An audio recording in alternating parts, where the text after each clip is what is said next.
ni ngeen ko xamee ñu ngi ci weeru octobre rose di weeru ñu jagleel lépp lu jëm ci wàllug cancer ak gën ko xamleeg nit ñi anam ñi koy moytoog ni ñu koy xeexee waa LISCA kon ñu ngi teew ak Rose Gueye Ndaw di vice présidente bu LISCA ak docteur Kassé également mu ngi toog ak ñun mais d'abord Rose Ndaw ren c'est particulier ak coronavirus sensibilisation bi xaw na uute kon ak bi nga xamante ni moom moo at yi weesu bokk. waaw xaw na wuute ci kaw mënuñu niñ daan defee dajale mbooloo yi. pour mën a wax ak ñoom mais ginnaaw octobre rose mënuñu ko bàyyi. quelle que soit situation bi. donc ren dañuy def ba tey di def niñ daan def. mais par petit groupe. c'est-à-dire mbooloo bu ndaw la ñuy jël te bu ñu leen jëlee respecté ñu sol masque. donc ñun ci suñu bopp dañu yor ay masque ku ñëw te soloo masque ñu jox la masque. ak mesures yi war yépp ci mbas mi fi am. ñu jël ko mais ñu continuer quand même def octobre rose. très bien mais nit ñu ngi gën a sensible ci message bi. waaw nit ñi ñu ngi gën a sensible ci message bi nit ñi ñu ngi gën a saytu seen bopp. Dès le mois de août. la ñuy commencé di woo di ñu laaj. octobre rose. lan mooy programme bi ak lan ngeen di def ak nu ngeen di ko defee. duñ ko mujj def folklore. waaw bu fekkee ni folklore bi tax na nit ñi gën a am conscience.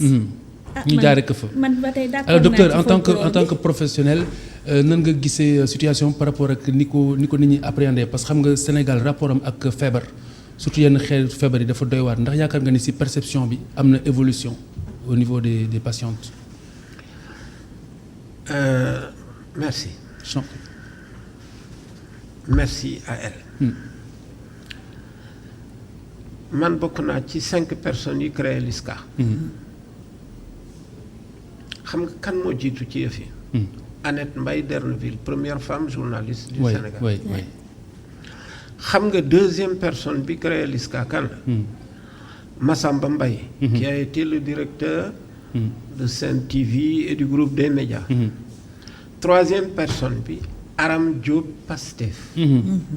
ba nekkoon RTS. Quatrième personne ba Jo Ousmane Fall xamatuma fu mu nekk. que je connais bien. oui journaliste culturel. 5e personne bi Abdoul Aziz Kassé. ba ñuy ñëw la ñu jublu woon ci yëf yi dañ ni ensemble vaincre le cancer. slogan boobu man maa ko defoon. turu LISCA Annette Mbaye Derneville moo génne turu LISCA. parce que dañ fa nekk naan la Ligue sénégalaise contre le. mu ne non da ngeen di wut benn tur boo xam ne bii mandarga lay doon boo xam ne bii foo ko tege rek ñu xam ni fii la. oui te dina neex a tudd. na neex a tudd. donc moom moo génn. wàcc escalier am ñëw dugg si ci biir jardin am fële à côté de fa dend ak nu ñu koy waxee ci martyr de Luganda. te këram googa daal di ko fay teg. oui. mais gis nga jamono yooyu bu may dem télévision wala ci rajo yi di tudd mot cancer. oui. parce que dañ lay tam dëmm. tout à fait. jamono yooyu. oui. dañ lay tam dëmm. fayal télévision bi kii la muy waxat man dama ko ragal. maar commencé faxal maara de tu vois. léegi mot cancer geneetul kenn. kon c'est extraordinaire. liggéey bi ñu def ca loolu yëpp depuis booba. c'est extraordinaire. ñaareelu yëf ya nga xam ni war nañ ko puukare woo. jamono yooyu da ngay woo jigéen ne ko demal nga defi ci mammographie mu ne la mammographie xanaa man damaa dof. oui parce que parfois leen gënal mooy bañ umpale ko sax moo leen di gënal. mais moo leen di gënal. donc ñoom dañ doon xalaat ni. yée boo fa demee kase ak na mu mel ak moom ak kii ak. da la koy génneel dara. moo def mu génneel la fi dara loo xam ne kii na. ñetteel bi mooy ni nit ñi amuñu woon itam wax dëgg yàlla ay maanaam seen loxo jotutoon seen ginnaaw ba ñu war a mën a faj seen bopp bis bu leen jotee. rax ci dolli bis bu nit ñi xamee ni da nga am cancer fii ci biir dëkk bii. te du wàlle. du wàlle waaye nañ la dina am daal fu ñu la teg. moytu la moytu la. gis nga mu amoon barrière yu bare bari. gis nga nag wax ci sensibilisation bi. da cee baax. da cee baax parce que yéen a ñu bari ci yëf yi war na leen ni kii feebar la comme beneen feebar bu fekkente ne ñëw ngeen teel ngeen a ñëw dëkk wu ndaw la woo xam ni dañu koy daal di. sekki sànni mu daal di weer. balaa moo tasaaroo. balaa moo tas. waaye bu fekkente ne da nga koo foyee. xaar ba mu dem ba jéggi dayoo buñ la dugaloon ci avion yóbbu la ci centre ba gën ci àdduna bi itam. kees la ñuy delloosi. kees la ñuy delloosi. donc kon man damaa gëm ni. depuis booba ba léegi ba ñuy wax ci yëf yi. beaucoup d'eau a coulé sous les ponts. beaucoup d'eau a coulé sous les ponts. et tegati ci yëf yi soppeeku na. xam nga nag nit ki da ngay reconnaître ni le peuple sénégalais a évolué. oui. il a évolué. Jo Sané laa njëkk a toogal di wax ci cancer. journaliste RTS. Amadou Mbaye Loum ne ma kaay ñu def programme ma waaye xool gis nga bu ma sonal. et cetera ak affaire mais bi ñu demee ba ci biir di ci waxtaan ak yooyu. ca la ñu comprendre. donc tey jii. buñ nee dem nañ ba ni nit ñi sax ñoo naan. wax kañ ngeen di def nii kañ ngeen di def nii kañ ngeen jaar fale. coppite am na fi. coppite am na te je pense que même waxu olof yi yàq nañ lu bari aussi ci mbir mi. jëm ko utalu tur ci olof xawoon na aussi jafeñal mbir mi parce que dañu daan wax jàngoro ju bon ji. wala yu demee noonu xam nga loolu tamit dafay gën a reculer doomu aadama yi mais je pense foofu tamit am na évolution également. sëñ bi defal ndànk gis nga France. noonu la woon. Amérique noonu la woon. ba ñuy tàmbalee ci cancer. man maa ngi egg France première fois di dem di jàng ji ci cancer 1984. ba ma demee ñaari nit ñoo doon wax Schwarzenberg ak keneen koo xam ne kii mi ngi tudd Jacques Rosemary. ñaar ñoo doon wax. mais li ñu doon tam dëmm ca jamono yooyu moom lañ ko doon tam dëmm. très bien. et donc. c'est une évolution.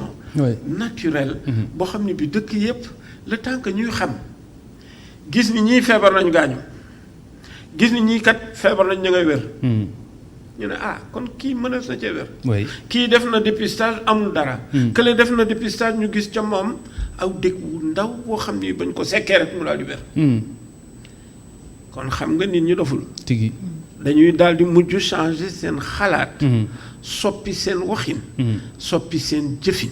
ñu dem ba gis ne jàngoro ji comme yeneen jàngoro te mën nañu ko faj. pour dëggal li docteur Kassé wax léegi nii. loolu moo tax LISCA teg en place ay après-midi. de sensibilisation suivi psychologique. bu nga xam ne dañuy woo. ñi feebar nekk di faju ñu ñëw di tase ak ñi faju ba wér. ak accompagnant yi pour ñoom itam ñu wax naka la ñu gungee seeni malade. ñu daal di toog am benn psychologue bu toog dina am imam bu fa nekk ndax feebar ku feebar rek boo gëmoon yàlla tuuti itam di nga gën a gëm yàlla boo ko gëmul woon commencé gëm yàlla. ñu ànd itam ak ay nutritionniste ñu leen di jàppale ci yi ñu war a lekk. ndax souvent ku feebar docteur a ngi nii xam na ci dara dina laajte lan la war a lekk. naka la war a lekkee lan la war a naan. et njàqare yi nga xam ne am nañ ko bëgg ko laajte te mënuñu bu ñu demee consultation laaj ko docteur yi ndax nag ñoom bu ñuy faj malade yi. dinañu bëri gu nga xam ne mënuñu jël 1 heure de temps 2 heures de temps par malade. pour mun a tontu ko. ci yenn question yi. ñu ne leen léegi ñun pour jàppale docteurs yi dañuy def séance yooyu. loolu itam tax na ñu bëri gën a mën a wax ci cancer. parce que bu ñu ñëwee man de dama yor feebar bu bon bi. ñu ne la lu la dal da nga cancer boo sojee doone dama yor feebar bu bon bi da nga naan dama soj. lii moo ko sojee yëpp. te soj mën na laa yóbbu fenn léegi. mun naa ñoo yëpp feebar la rek. wax ci. tigi voilà kon loolu léegi mat na am nañ ci avancé bu am solo am nañ ci am na aussi ay avancé ci wàllug paj mi parce que wax nañ fi ba bi nga xamante ni moom mooy jëm ci wàllug gynécologie boobu tamit dem nañ ba am gratuité ci wàllug chimiothérapie bi loolu tam benn avancé la ci wàllug paj mi kon bu dee avancé am na ci mentalité yi ni ko docteur waxee avancé am na aussi ci wàllug paj mi. waaw avancé am na aussi ci wàllu paj mi. ndax effectivement fi mu nekk nii. la chimiothérapie dafa gratuite ci cancer gynécologique yi. ba pare ci yeneen cancer yi itam ñu wàññi njëg mi. loolu xeex la bu yàgg bu nga xam ne LISCA daf ko doon mëne. ni ko docteur Kassé waxee moom ci ñi. ñi ko sos LISCA la bokk. te ñun ñu ngi koy continuer di tàllal loxo. pour mu dellu si. vraiment loolu moom dama koy wax ci télé bi publiquement ñu ngi continuer à chaque fois di ko tàllal loxo. pour mu docteur dellu est-ce que mës naa quitter sax je pense pas que mës na quitter en tout cas dans l'idée. maa ngi ci na gën a dellu si mu ngi ci xeex bi. mu ngi ci xeex bi mais na gën a dellu si na gën a teew docteur na gën a teew la ñu wax LISCA waaw. na gën a teew LISCA laa wax. oui. et xeex bi. ñun ñëpp a ko bokk. moo tax ma ko naan na gën a teew. ci biir LISCA. dinaa remercier aussi président de la République. LISCA est une association apolitique. politique ñu mais itam yenn avancées yi mënuñu ko am sans appui wu institution yi. ñun société civile lañu. oui. mënuñu dem sans institution yi. xawma ñu ngi ci doon wax maak docteur balaa ñuy yegg si fii. kenn xamul ndax société civile moo war a dem institution yi ba max leen. wala institution yi ñooy dem société civile topp seen ginnaaw di pousse. am na troisième option wala ñu lëngoo. mooy lëngoo bi rek. mais moom laa tuddee man. mënuñu dem sans keneen ki. tout à fait kenn ci ñun. mënul dem sans keneen ki. moo tax avancé yi ñu ci am ci gratuité chimiothérapie bi. subvention yu ñu doon yàgg wut la. ba mu indi lii. très bien mais ñu ngi ciy sante ñu alors, ngi koy sante docteur, yàlla tey Adja, la na nga gëm wax. kanam Oui. na gëm na gën a yokk. gis nga li nga wax naa ci yokk leneen. gis nga xeex cancer def dul lii ak lii ak lii. la mu ëmb dafa bari. dafa bari. gis nga bi nga tuddee Macky Sall sànq dama dem benn congrès ñuy wax. oui les pays africains lii ak lii ak lii ma leen deet def leen tànk nag. Sénégal yemul ak yéen du seen morom. ba ma koy wax lu ma gëm la xam nga man du ma politicien soldat la màggatu soldat la absolument. ma ni leen le mot cancer fan la ñu ko njëkk a démystifier ci Afrique fii. francophone tout au moins. Sénégal. benn fan la un président de la République ñëw. ñu wax ak moom ne ko 30% des cancers sont liés au tabac mooy damay def loi. oui. pour arrêter loolu ku ko def. nga ni tey jii bii jumtukaay amul mu indi ñett. ci radiothérapie. oui.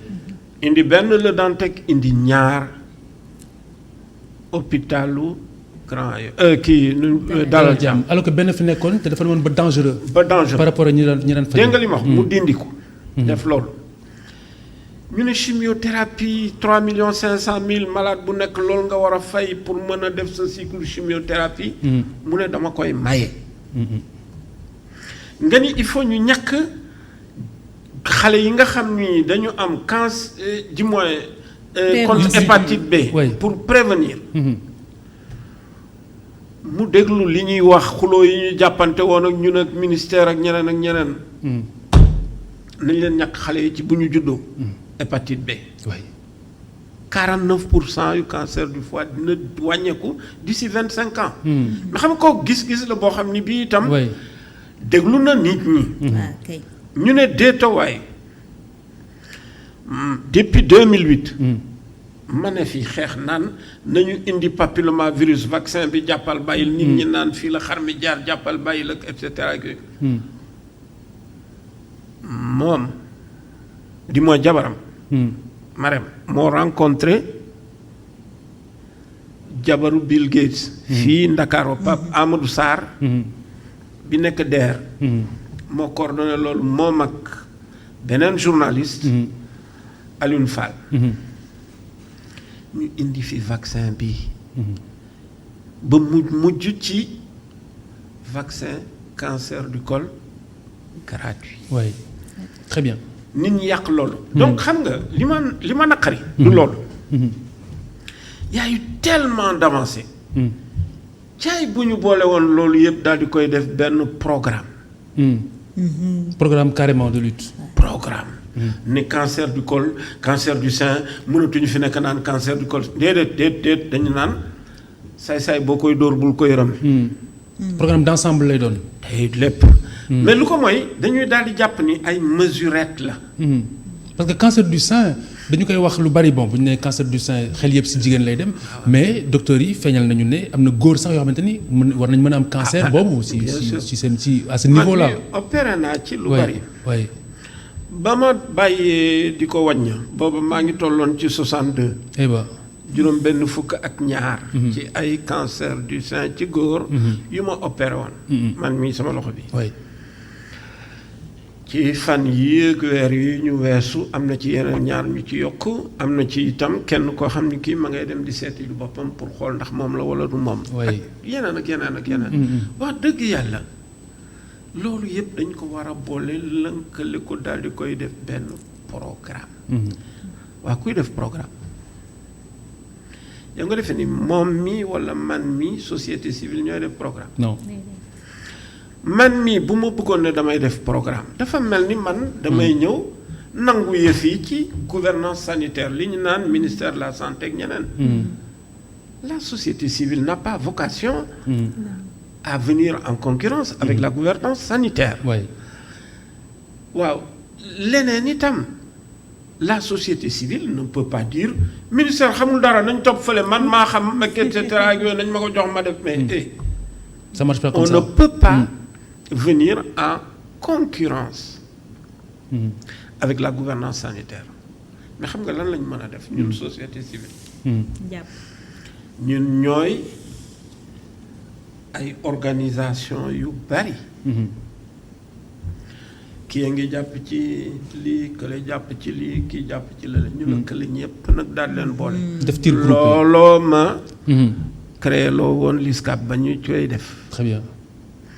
léegi bu ñu boolee ñëpp ba pare ñu sol nag suñu mbubbu avocat ne ay ca leen ñu dem. oui. kaay leen ñu dem waxtaan ak kilifa yi. très bien. ñi ñu takkaloon ndomba. tànk ñëw wax ak ñoom loolu mooy plaidoyer. oui. du ñu fa yam. daal di egg ci ay ci leen ñu waxtaan ak askan wi. lu ñuy wax ak askan wi nii de boo ko defee am jàmm nii boo ko deful doo am jàmm nii boo ko defee daal fii lii. oui oui. sensibilisation. très bien loolu du doy. changement de comportement. oui de comportement. après nga créer modèle. ñoom créé nañu Octobre Rose. keneen créé na Screen and Treat kii créé lii kii créé lële. gis nga modèle yooyu ñu créé. boo ko tëggee ba mu ñor nga dem toog ak ministre de la santé. ne ko sëñ bi man am naa aslëf de. dama bëggoon lii nga xam ni tëgg naa ko ba mu jaar fii ba romb. boo ko jëloon daal di koy jox ñëpp ci biir Sénégal ñëpp mën cee jàppal. je pense que plaidoyer bi commencé nga kaa bind déjà te soriyaguñu alors Rose lu jëm ci wàllu vaccin bi justement bi docteur wax léegi mu bokk ci avancé yi xam nga vaccin dafa doon loo xamante ne nii par rapport toujours ak mentalité yi ak idées reçues yi ñaare acceptabilité bi du demee noonu yéen ban lan ngeen seetlu ci terrain bi par rapport ak waajur yi par rapport ak vaccin yi ak xale yi. ñu bari dañ lay ñëw di wax naan vaccin bi. tubaab yi dañ ko fi indi pour ñu bañati jur. waaye. wax jooju dañ koy faral di dégg. dañuy faral di dégg itam mais loolu defe naa ci vaccin yi fii am yëpp. les gens balaa ñu koy nangu. dinañ ne vaccin bi leneen moo ko indi lu dul feebar bi ñu wax ne. moom moo tax ñu war koo vacciner. Rougeole yooyu yëpp bi mu fiy am vaccin bi c'était pas accepté. ñun nag li ñuy def mooy saa yu ñu nekkee ci suñu campagne de sensibilisation yi. dinañu wax ne nit yi nañu yóbbu seen doom yi ñu vacciner leen. wax itam ni ñu programme de vaccination bi niñ ko tëralee. du ñun ñoo ko def ministère moo ko fi teg. mais ci suñuy séance de sensibilisation yi. dinañ ci wax. ak di joxe nag exemple bi ci suñu bopp.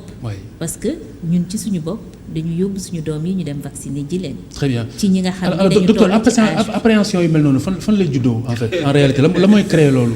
la ngay wax nii da ngay wax ak koo xam ne kii xam na ko. dama dem passé diplôme bu ñuy wax papillomavirus. Institut Pasteur bu Paris. ak. hôpital Henri Mondor. kii ñuy wax Mame Thierno Dieng. muy directeur hôpital principal. fa la ko fekk muy stage. ba ma defee diplôme boobu ba xool ko topp mujj yëf yi. jaar feneen dem Seattle Université de Washington. jàng ji fa loolu que trouver li ñu naan les virus-like particules. Qui ressemble à des virus là. Laura Kutsky ñoo dendoon bureau. donc loolu lu yàgg la loo xam ne lii ñu ngi ci. di ko dox gis nga bis bi gars yi defaree vaccin bi indi ko fii Sénégal. mënuloo imaginer la ma def. si mbégte. ci mbégte. Melinda Gates ñëw indi yëf yi ne ma. dama lay jox 45,000 doses vaccin. nga essayé ko fii Sénégal ngeen def ni ngeen def na rek. gis nga coow li ci am fii ci biir. tout le temps day am suspicion tout le temps. voilà ñu ànd dem ma ni nañ ko yóbbu ministère de la santé. gis nga gàllankoor ya ñu am ci bis booba ci vaccin boobu kenn mënu laa wax na mu toll. man leen bu leen def 45,000 duñ ko mën a jël. daal di leen ci jox yeneen tegtal ne leen def leen ko 15,000. moitié zone urbaine moitié zone rurale. ak affaire yu mel noonu daal di ciy def. mais mu toog ba mu yàgg daal kenn wooyatuma réunion. kenn wooyatuma réunion. mais li si ëpp ay défaut de sensibilisation lay doon. mais moom laa lay wax défaut de plaidoyer. pour que nit ñi nga xam ni ñoom ñooy guider dëkk bi. xam ni lii njëriñu réew mi la. défaut de sensibilisation gis nga tey. 450 millions ci ay doomu tubaab ñàkk nañ leen. xam nga docteur. 450 millions. dama lay wax leneen coronavirus bi ñuy wax ci réew mi jamono ji. may ma rek ma wax la leneen. tey jii dëkk bu ñu naan Australie. cancer du col dootu farayati jigéen. xam nga lu ñu def dañoo ñàkk ñëpp góor ak jigéen xale bu góor xale bu jigéen. mais justement mooy li ma lay wax xam nga jàngoro bu ñëwee bees. voilà jàngoro bu ñëwee bees. wala garab. jàngoro ji beesul. jàngoro ji moo ma mag fii Sénégal te man mi ba. je vais poursuivre jàngoro bu ñëwee bees ñu umpale ko comme ni ñu umpalee coronavirus. wala jàngoro bu fi yàggee amuñu garabam ba si yàgg ñu am ne serait-ce que vaccin bi ñaare li si ëpp xel du tey xel dafay tey par rapport ak li mu jóge tugal. ak yéene bi ñu dëkkale waa tugal. déedéet xaaral ma yokk ci leneen. waaw mais loolu dafa am ay nit ñoo xam ne ñu xamuñu lu leen yëkkati. Henri Joyeux professeur Henri Joyeux. waaw Montpellier man jàngi naa fa ñetti yoon. moom lañ doon waxtaane sànq. Henri Joyeux est un cancérologue. Henri Joyeux toog ba mu yàgg daal ne le vaccin est dangereux. xam nga kooku bu ko waxee xel tey na. tigi wallaay. loolu laa bëggoon. gis nga dafa am ay fake news. bu amee fi muy jógee qui sont animés par des gens. yeneen volonté la yoo xam ni dañu am tur. waaye am na lu mu làq ci ginnaaw. loolu laa lu mu làq ci ginnaaw xaw ma ko. à l'inverse bi docteur Raoul génnee protocole am gis nga ni ñu ko tàmmee. déedéet dugguma ci wax jooju. juste non mais c'est juste pour dire que xëy na schéma bi nga wax am na mais beneen schéma bi aussi day am. donc bu ñu desee ci cancer. waaw man bi docteur Kassé di wax. foofu laa bëggoon intervenir. oui bi mu ne ñu ne ma ñu jox la 45 000 doses. ngeen essayé. wax jooju mooy indi lu gën a bëri problème. dañ naan ñoom. dañu bëgg ñëw indil ñu ko fii. comme ça ñun ñu dee. si mais loolu da nga koy dégg dañ koy faral di dégg. non ñun ñi xamul. ñun ñu nekk sur le terrain. waaw yéen ñi nekk sur le terrain. docteur après nga jeexal. avant 45 000 doses juste ñu terminer après nga jeexal moo yéen ñi nekk sur le terrain. dañuy faral di dégg. oui. ñoom Henri Joyeux bi mu wax. moom de. ci crédible a priori waaw. xelam dafa màcc ci affaire cancer. mais moom ci boppam nee na que vaccin bi baaxul ñu bëgg ñu ko indil nag ñun ñii ñooy seen mbalit. mooy le docteur wax rek waaw. pour ñun ñu essayer ko ci suñu kaw après ñun ñu dee bu ñu gisee aussi ay reportage ñu naan vacciné nañu ay jeunes filles en France seen parents yi dem porter plainte parce que après vaccin bi dañu am lii am laa moo tax sensibilisation bi nga wax. daf ci baax. avant loolu. avant ñuy egsi ci 45 000 doses yi. dafa am lu ma la fàtte wax. ba ñu ko indee ñu ne ñu non kii vaccin bi lii ak lii ñoom France lay marché wala Angleterre wala Allemagne mbaa feneen. nañu essayé d'abord xam nga 333 filles la ñu njëkk a vacciné fii lycée Kennedy. ñu ngi may déglu télévision. mais finalement mujj nañu ko intégré. non avant même ñu indi 45 000 doses yi. ñetti téeméer ak fanweer ak ñett ci ay doses la ñu indi di yóbbu fii lycée Kennedy. ñu vacciné ay xale yu jigéen. bañ leen vacciné amu ci kenn ku dee. ñoom ñëpp tey jii ña ñu vacciné woon am nañu doom. ñu ngi seey amu ci kenn ku ci amee feebar. ñu ngi leen di suivre ba tey jii. te jamono yooyu. Awa Coll moo nekkoon ministre ma ngay soog a nekk ministre Ablaye Wade. alors donc li nga xamante ni moom la ñu wax sànq par rapport ak ni que nit ñi di accepter ou pas xëy na waxtaan wi en amont daf siy bokk parce que c'est vrai que ñu jox leen ngeen essayer mën a tey xel qui plus est bu ko xarañe ni ki mu wax gàntalee mbir mi.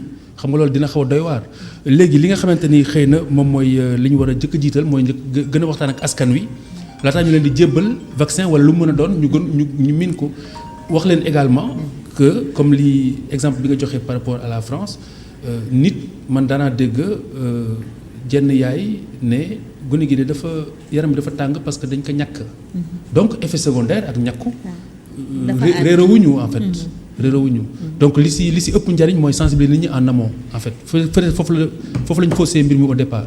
moo tax en fait LISCA. ñoom ñu jël suñu cheval de bataille. xaw ma nu ma koy waxee ci wolof. suñu jumtukaay yëpp ci sensibilisation. lañ ko teg tey jii bu ma la waxee ne par exemple xam nga docteur mi ngi doon wax naan ay bu ko mosoon wax mammographie. tey nga dégg nii ñu toll ñun. bi ñu commencé di def octobre rose ba léegi parce que octobre rose ci ni ñu ko xamee Sénégal LISCA moo ko fi initié 2010 ba léegi subventionné nañu 13 200 mammographie 2010 ba 2019 2020 bokkagu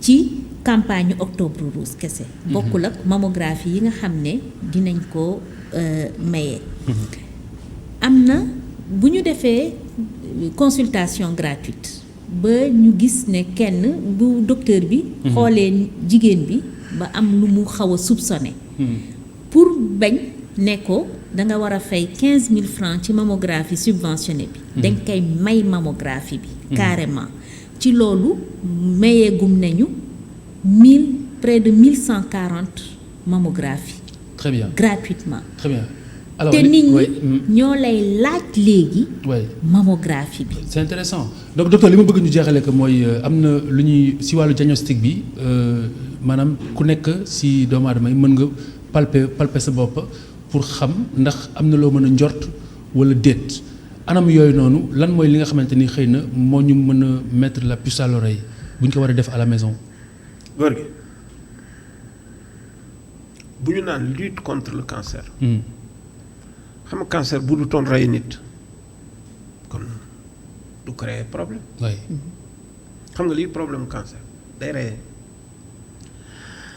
reyee day indi ñaareel.